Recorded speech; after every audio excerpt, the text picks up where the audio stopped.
আসসালামু আলাইকুম। যুদ্ধ শুরু হয়ে গেছে ভারত এবং বাংলাদেশের মধ্যে। তবে কামান, বন্দুক, সমরাস্ত্র, ক্ষেপণাস্ত্রের যুদ্ধ নয়, কিন্তু এই যুদ্ধ এর চেয়ে কোনো অংশে কম নয়। আপনারা জানেন যে আমাদের বাংলাদেশ ক্রিকেট দলের স্টার আইকন খেলোয়াড় মুস্তাফিজ বেশিরভাগ সময় হায়দ্রাবাদ বা দিল্লি ডেভিল ডেয়ার, তারপর হচ্ছে যে কেকেআর এর পক্ষে বিভিন্ন সময় খেলেছেন। তো যেহেতু এই মুহূর্তে ভারত বাংলাদেশের সম্পর্ক ভালো না, স্বাভাবিকভাবে ভারতের জনগণ বাংলাদেশের একজন খেলোয়াড়কে আইনা 9-10 কোটি টাকা দিচ্ছে, এটা তারা পছন্দ করে নাই। বাংলাদেশ থেকে প্রতিনিয়ত ভারত বিরোধী স্লোগান যাচ্ছে, ভারত থেকে প্রতিনিয়ত বাংলাদেশ বিরোধী স্লোগান তৈরি হচ্ছে। এই পরিস্থিতিতে ভারতের বিজেপি, ক্ষমতাসীন দল বা আরো বিভিন্ন গোষ্ঠীগুলা শাহরুখ খানের উপর চাপ প্রয়োগ করছে মুস্তাফিজকে বাদ দিতে। ফাইনালি শাহরুখ খানের দল চাপে পড়ে মুস্তাফিজকে বাদ দিয়েছে। এরপরেই এই ইস্যুতে ভারত বাংলাদেশের ক্রিকেট আঙ্গনে একটা যুদ্ধ ছড়িয়ে পড়েছে, কারণ বিষয়টা বাংলাদেশের জন্য অনেকটা অপমানজনক মনে হয়েছে। ভারতকে ঘিরে এই সাম্প্রতিক পরিস্থিতিতে ভারতের এই সিদ্ধান্তের বিপরীতে বাংলাদেশ ক্রিকেট বোর্ড অর্থাৎ বিসিবি বড় ধরনের একটা সিদ্ধান্ত নিতে যাচ্ছে। আন্তর্জাতিক ক্রিকেট কাউন্সিল আইসিসি, তবে আইসিসির কাছে চিঠি দিয়ে আসলে কি লাভ হবে আমি নিজেও জানি না, কারণ আইসিসির বাবাই হচ্ছে ভারত। কোথাও না কোথাও এই পর্যন্ত যতগুলো ইন্টারন্যাশনাল ম্যাচ হয় আপনি দেখবেন যে আইসিসির পক্ষপাতিত্ব সবসময় নজরে পড়ে ভারতের পক্ষেই। তারপরেও সে আইসিসিকে একটা চিঠি পাঠানোর সিদ্ধান্ত নিয়েছে। আগামী মাসেই শুরু হচ্ছে টি-20 বিশ্বকাপ, আর যেখানে এই বিশ্বকাপের আয়োজক হচ্ছে ভারত এবং শ্রীলঙ্কা।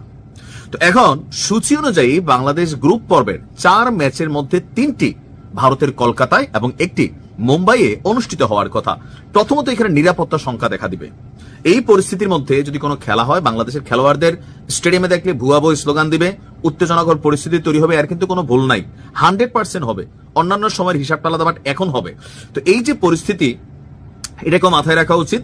তবে আইপিএল থেকে মুস্তাফিজুর রহমানকে বাদ দেওয়ার ঘটনার পর বাংলাদেশ ভারত সম্পর্ক এবং নিরাপত্তা পরিস্থিতি নতুন করে আলোচনায় এসেছে। বিষয়টা আলোচনায় আসারই কিন্তু বিষয় যে ভারত সেখানে কোনো ঘটনা ঘটলো, এটার দায়ভার আসলে কারা নেবে। এই প্রেক্ষাপটে বিসিবির বোর্ড সভায় উপস্থিত 17 জন পরিচালক সর্বসম্মতভাবে আইসিসিকে চিঠি দেওয়ার সিদ্ধান্ত নিয়েছে। বিবিসি সূত্র বলছে চিঠিটি মূলত আইসিসির সিকিউরিটি ইউনিটের কাছে পাঠানো হবে। তবে আমি ভাবছিলাম বাংলাদেশ বিশ্বকাপে খেলতে যাবে না, ভারতে আয়োজন হলে বাংলাদেশ খেলবে না, অন্য কোনো দেশে আয়োজন করতে হবে, এরকম চাপ দিবে, কিন্তু বিষয়টা হচ্ছে অন্যভাবে।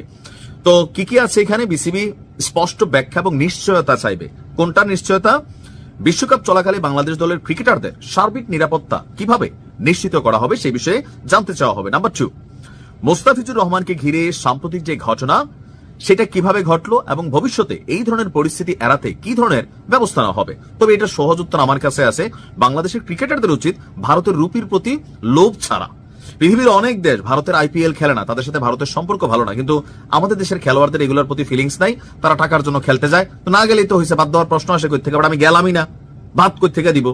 এখন যেহেতু ভারত টাকা ইনভেস্ট করবে, আমাদের বাংলাদেশে যদি হইতো, আমরা যত কথাই বলেন আমরাও কিন্তু মানতাম না যে ভারতের কোন ক্রিকেটার কাইনা 10 কোটি 15 কোটি টাকা দিয়ে দিচ্ছে, বাংলাদেশের জনগণ রাজপথে তৌহিদি জনতা নাইমা যাইতো। তিতা বলতেছি, কিন্তু এটাই সত্য। সো ভারতের জনগণ এটাই মনে করতেছে। বাট আমাদের উচিত ছিল কি, মুস্তাফিজের এখানে নিলামে এবার নাই যাওয়া, যে না আমি এখন খেলবো না, ন্যায্যতার ভিত্তিতে এখানে কথা হবে। তারপরেও আমার মনে হয় 2 নাম্বারটার সুযোগের বিষয় হচ্ছে আগামীতে আইপিএলে বাংলাদেশের খেলোয়াড়দের না যাওয়া। এরপরে হচ্ছে খেলোয়াড়দের পাশাপাশি দলের সঙ্গে থাকা বোর্ড কর্মকর্তা, টিম ম্যানেজমেন্ট সদস্য, দর্শক এবং সাংবাদিকদের নিরাপত্তা নিয়ে আইসিসির অবস্থান জানতে চাওয়া হবে। এখন বাংলাদেশের খেলা মানে বাংলাদেশে, ভারতে অনেক বাঙালি আছে যারা সেখানে যাবে, বাংলাদেশকে বাংলাদেশ বলবে। আর পৃথিবীর বিভিন্ন দেশে ফুটবলের ম্যাচগুলোতে দেখেন না, মার্ডার পর্যন্ত হয়ে যায়, 20-30 জন মইরা গেছে, মাইরা ফেলছে, গ্যালারি জুইরা কোপা কুপি মারামারি, এরকম কিন্তু হয়েছে অনেক ঘটনা। তো এরকম ঘটনা হইতে পারে, উদ্দেশ্য প্রণোদিত ভাবে এখানে ঘটা দিয়ে হইতে পারে। তো সেগুলোর নিরাপত্তা তো আমার কাছে মনে হচ্ছে সকল কিছুর থেকে বেটার হচ্ছে এই বিশ্বকাপে যেহেতু বাঙালি ফেইলি মারে, আচ্ছা কোন সময় বিশ্বকাপে আমরা জিততে আইছি, আইতো নাই, তো বেটার হচ্ছে এই বিশ্বকাপকে বয়কট করা, যে ভারতে এই বিশ্বকাপ হবে আমরা খেলবো না। 10 কথার 1 কথা দরকার ছিল এটা। এখন এটা না খেললে আবার আইসিসি কোনো পানিশমেন্ট বাংলাদেশকে দিবে কিনা, এটাও একটা বিষয়। তবে একটা উল্লেখিত যুদ্ধ ছড়িয়ে পড়ছে, এখন এটা কিভাবে সমাধান হয় সময় বলে দিবে। ভালো থাকুন।